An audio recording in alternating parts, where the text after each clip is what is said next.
By Spartan standards, Rocori had a down season in 2013, winning 2 games during the regular season while losing 6 and going 1-1 in the playoffs.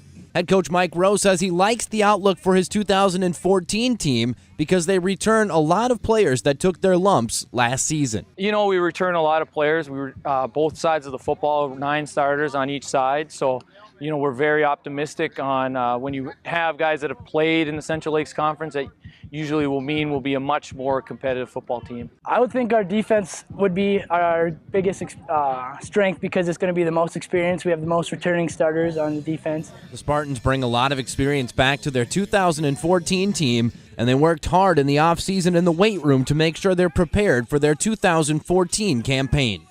Our work ethic in the weight room I hope is going to pay off for this year, so it should be pretty good. Our senior class has worked tremendously hard in the weight room since November, and you know they deserve, for all the work they put in, they deserve to have some positive things go their way this season.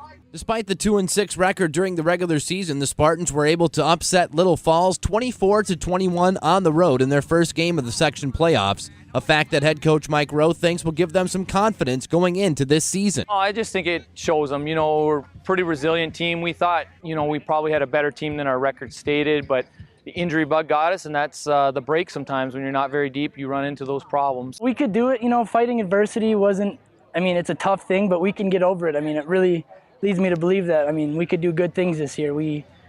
There's something about this team. The Spartans also boast versatile speedster Alex Buddy, who Coach Rowe plans on playing at many positions this season. A variety of ways, you know, as a receiver, as a running back. I think some people will see him play some quarterback. You know, he'll be all over the field, and he also is a tremendous defensive player. I think people overlook how good he is. He'll be a three-year starter on the defensive side of the ball. So, you know, we're just excited for him to take care of business. With Josh Ackerman in Cold Spring, I'm Dave Overland for 1390 Sports.